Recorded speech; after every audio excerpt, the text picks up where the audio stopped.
大家好，昨天我第一次嘗試用 AI 輔助手段做了2個短視頻，發現效果不怎麼好，花了大量時間，但最後呢有點吃力不討好的感覺，所以現在還是本人親自錄製吧。另外，就像一些網友指出的那樣，美國的斬殺線是高而不是低。對高低的定義，看來我是理解錯了。在這裡呢，感謝各位網友對我的指正。但有一點不會錯，那就是在美國，一個人很容易被斬殺死。好的，我們開始今天的節目。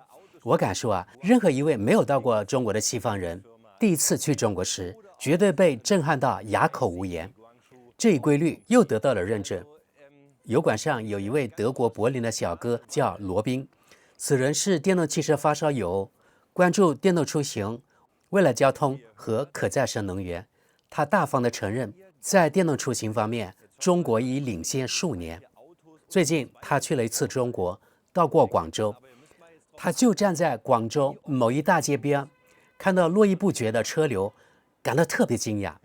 對着攝像頭，他多次感嘆，像廣州這樣人口1800萬的超級大都市，街上竟然幾乎沒有什麼噪音，覺得實在不可思議。他多次提醒觀眾注意看街上行駛的車輛，有多少是綠色車牌的。他解釋說，這些是電動汽車。然後他說，街上沒有突突作響的摩托車，幾乎聽不到汽車發動機噪音。即使在廣州、深圳這樣的千萬級人口大城市，街上的汽車噪音非常之少。Sonst ist es hier komplett leise. Das ist total faszinierend. 接着，他沿着人行道，對着停放着的密密麻麻的2輪電動車一頓狂拍，並一再向觀眾保證，這些都是電動摩托車，沒有一輛是燒油的。Und jetzt schaut euch mal das an, diese ganzen Zweiräder hier hinten, ja? Alles, zack, bumm. Die sind alle voll elektrisch. Alle. 然後他仰天長嘆，這裡的空氣太香甜了。Die Luft riecht hier einwandfrei, natürlich. 他說，當幾乎一切交通工具都採用電力驅動時，一座1000萬人口的城市竟能顯得如此未來感十足，且令人放鬆，這讓他深感震撼。他說，歐洲的未來也應該像中國這樣。然後這個視頻轉到了他在某公園，估計是廣州，邊走邊拍，從視頻畫面看，竟然看不見哪怕一片小小的垃圾。眼尖的網友們發現了，覺得令人難以置信。在視頻中，他告訴觀眾，他與一位小鵬汽車的司機朋友交談，問他為何開電動車。他說，也就是這位小鵬汽車的車主說，能源價格是一個重要因素。如果他開與小鵬那樣同等規格的燃油車，加一次油就要5張毛爺爺，即500塊錢人民幣。但開同樣里程，開電動車的話，只需30塊錢的電費。Wenn den Verbrenner auftanken würde, äquivalent zum Elektroauto, müsste 500 Yen zahlen. Das ist die Währung hier, ja? Mit einem Elektroauto eine volle Ladung, mit der die gleiche Strecke fahren kann, 30. Also 30, eine komplette Füllung des Elektroautos oder 500? 他說，中國人善於特別長期的規劃與不懈努力。中國沒有禁止燃油車，但中國的做法是，燃油車必須搖號才能上牌。他問網友，你們覺得這種措施怎麼樣？ Wenn man einen Verbrenner kauft, muss man tatsächlich einen losziehen. Aber es ist nicht ein Verbot, sondern es ist eher sowas wie, es gibt ein gewisses Kontingent. Könnt ihr mal schreiben in die Kommentare, findet ihr sowas gut oder nicht? Ist das die richtige Maßnahme aus eurer Sicht? 整個視頻他都表現出羨慕佩服中國人在電動出行以及綠色能源方面的做法。他還自嘲地說，以前是中國人到歐洲到處拍照，現在輪到他來中國到處拍了，有點劉姥姥進大觀園的感覺。他說30年河東30年河西，這是他的原話。 Ich mache jetzt hier Fotos und Videos. Also, so dreht sich manchmal auch der Wind. 好的，朋友們，剛才大概介紹了羅賓的視頻後，我們現在來看看德語區的網友們的評論。目前該視頻播放量超過10萬，評論超過2200條，可以說關注度非常高。現在我們來看看幾條評論，我也寫了一條很長的評論，有興趣的朋友們呢，可以自動翻譯看看我寫了些什麼。好，我們看第一條評論。這讓我感到害怕。這也太厲害了，我們早就被中國遠遠甩在後面了。天哪！繼續往下，羅賓，謝謝你用一貫友善的方式向我們展示了這一點。電動出行在各地方為城市帶來了清潔的空氣，為人們帶來更多的安靜，從而減輕壓力，增進健康。我自2007年以來，已38次前往中國常州。根據親身經歷以及眾多中國同事的反饋，我深知當地空氣質量改善之顯著，也體會到中國在這方面極具前瞻性的行動。早在2012年，中國就在5年規劃中公開提出，要在電動出行領域成為全球領導者。2015年，僅用1個週末，交警在所有路口收繳並報廢了所有燃油摩托車。當時人們甚至為此落淚。但等我下次再去時，幾乎每個人都換上了新的電動摩托車。電力出行不僅讓國家擺脫了有害的化石能源依賴，走向自主，也讓本國人民更加健康。這就像在餐館禁煙一樣，一旦改變完成，幾乎沒有人再能相信自己過去曾經那樣不健康的生活過。朋友們，別再抱怨了，多思考，一起行動起來吧。再往下，羅賓，我有個請求，你在德國柏林找一條交通流量相當繁忙的街道，用完全相同的方式再拍一次這樣的視頻，然後把上海和柏林的視頻片段交叉剪輯在一起。我相信只有這樣，許多人才會真正直觀地意識到其中的巨大差距。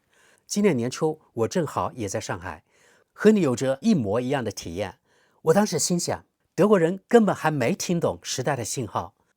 可話還沒在腦子裡說完，我就立刻諷刺地意識到，可又能怎麼聽懂呢？在我們街道和城市如此嘈雜的環境下，想到這裡，我自己都忍不住笑了出來。我們全家已全面開了3年電動車了。2019年，我們買了第一輛純電動車，從那以後，我們絕不會再回頭使用燃油車。順便說一句，我因工作與全球汽車工業有着密切接觸，而在上海的經歷再次讓我猛然清醒。過去大約10年裡，我們的車企高管對自身業務的處理方式，要麼是極不負責任，要麼就是極其無知。最遲在2020年，所有人都本該一清二楚，中國在個人交通領域正在發生的一切，就是全球的未來。而這種轉變，並非僅僅因為自上而下的規劃或禁令，而是它實實在在提升了人民的生活質量。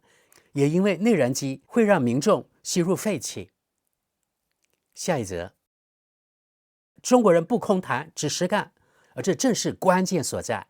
他們不會找各種理由說明為什麼行不通，而是尋找解決方案，讓事情得以實現。歐洲如今已淪為發展中國家，至於美國佬，我們乾脆就別提了。繼續往下，在德國的討論中，空氣質量和噪音問題總是被嚴重忽視，人們總是談論氣候和二氧化碳，卻常常忽略電動出行能為城市生活品質帶來怎樣的提升。就在昨天，我還開着我的電動車跟在一個冷啟動的柴油車後面，那太糟糕了。再往下，在我看來，同樣令人震驚的是，視頻畫面背景中幾乎看不到德國品牌汽車了。我們在各個階層都已被遠遠甩開，而悲哀的是，大多數人早就預見到了這一點，卻無力阻止。下一則，還有筆直的道路，沒有坑洼，沒有裂縫，沒有補丁，乾淨的不見一絲垃圾，就像自家客廳一樣整潔。繼續往下，我早已對中國在電動出行方面的進步深感欽佩，可惜歐洲落後了15年。連我們歐洲人在認知和思考上也停滯不前。再往下 ，M， 我也開電動車，而且非常喜歡，但實在難以理解，我身邊幾乎所有人都在誇讚他們的燃油車，卻對電動出行大加貶低。儘管他們當中幾乎沒有人真正坐過電動車，這真的讓人感到悲哀。再往下看，沒有噪音和尾氣的城市和地方。可惜，在當今德國，這還只是一個夢想。下一則，我今年3月25日去了深圳，你在視頻中描述的情形，我在那裡短短4天內就親身體驗到了，是華為邀請我去的，那真是一次極其震撼的體驗。中國和當地民眾都非常棒，空氣非常清新，街道異常安靜。深圳擁有大量綠地和開闊空間，我真心建議每個人都去中國走一趟。下一則，這太震撼了！我希望我們德國某一天也能享受到這樣的環境。繼續往下，我不明白為什麼到現在還有人聲稱中國要放棄電動出行這個議題，他們真該看看你的視頻，非常棒的分享。再往下，我最近在萊比錫試駕了比亞迪的幾款不同的汽車，每次試駕完，再開回我的寶馬730時，就感覺像是在開一輛非常過時的車。下一則，我剛從曼谷、新加坡和巴厘島回來，簡直太瘋狂了！成千上萬輛又臭又吵的汽車，尤其是摩托車，當地人根本不知道這些車正在如何損害他們的健康和生活質量。然而，電動汽車這種替代方案已經存在了，而且順便一提，它還能切斷這個世界上獨裁者通過石油銷售獲得的資金來源。繼續往下，我完全贊同你的看法。我們今年，也就是2025年春天，在上海待了1周，親身體驗和看到的正是如此。我的第一反應是，他們至少領先我們30年，而我們歐洲若不立即原封不動地照搬中國這套模式，毫不遲疑，毫不例外，那根本就沒機會追趕了。下一則，早在2015年，德國本就可以毫無問題地全面禁止燃油摩托車。2011年，我就從中國買了一輛時速45公里規格的電動摩托車，冬季續航約50公里，用普通德國家用插座充電約需4小時。座筒下方有一個帶鎖的大儲物箱，不僅能放頭盔，還能塞進充電器和一些小物件。腳踏空間也寬到能放下一整箱飲料。由於是小批量進口，當時在德國售價超過3000歐元，而同期在中國僅約600歐元。儘管整車做工一般，但它至今仍在路上跑，已經不在我手裡了，去年就賣掉了。當時1分錢補貼都沒有，倒是同事啊、朋友啊，還有家人啊，送來了免費的嘲笑和搖頭。畢竟我們可是思維縝密的民族啊。好，我們看下一則吧。那裡不僅安靜，而且異常乾淨，即便在長椅旁邊根本沒有垃圾桶，街道上卻看不到一點垃圾，而這條街道又如此熙熙攘攘，真是令人佩服。好的，德國知識評論一下。以前在國內時，大概是30多年前吧，還是30年前，反正呢，我確實讀到過什麼雜誌的文章，可能是讀者文摘，說在德國穿1個星期的皮鞋還是錚亮錚亮的，根本不用擦皮鞋。但是現在你們看德國人是怎麼形容德國，以及怎麼形容中國的，完全反過來了，對不对？好，我們繼續往下。我們在北京和上海核心城區停留時，也有完全相同的感受。正如你所說，那種體驗確實令人震撼，那種寧靜，甚至幾乎詭異。我當時站在北京一條8車道的大街上，覺得場面太過超現實，還專門拍下來發了條動態。再往下，羅賓，根據親身經歷，我真的完全認同你的描述。我們歐洲人簡直活在月球背面，誰一旦親眼見證過這種變化，對那些質疑電動出行的人，恐怕只能無奈地搖搖頭了。好，下一則。我在德國真的被這種對電動車的瘋狂貶低給惡心透了。繼續往下，來自中國的這些見聞令人讚嘆。我真希望我們在某些方面也能達到這樣的水平，尤其是電動出行，還有乾淨的街道，沒有塗鴉，沒有粗魯吵鬧等等。再往下，中國人非常滿意，因為城市裡的空氣如今比25年前好多了。我自己在多個中國城市都親身體驗過，現在那裡許多城市的環境確實非常宜人。看下一則，當你站在德國漢堡的主幹道上，就會意識到與上海比，我們漢堡有多麼落後。這裡要嘈雜得多，也髒得多。繼續往下，我今年去了上海，體驗完全一樣。站在早晚高峰時段的8車道馬路旁，中央隔離帶立着橋墩，上面還有一條4至6車道的高架路、機動車道、自行車道、人行道上，電動摩托車如蜂群般穿梭不停，然而你卻能正常呼吸、輕鬆交談，甚至感覺連鳥鳴聲都清晰可聞，實在太令人着迷了。再往下，安靜宜人，乾淨得難以置信，這簡直就是電影裡才見到的未來景象。下一則，在中國，燃油車也在被改裝成電動車。遺憾的是，這一話題在歐洲，尤其是德國，幾乎完全無人關注。我們也應該認真考慮這一點，對現有的燃油車技術進行電動化改造。羅賓，感謝你從中國帶來的這篇報道。好，看下一則。即使在北京也是這樣，我站在一條6至8車道的馬路旁，竟能清晰地聽見街邊小吃攤販的交談聲、孩子們玩耍的笑聲、音樂聲，還有海鮮在火上滋滋作響的聲音。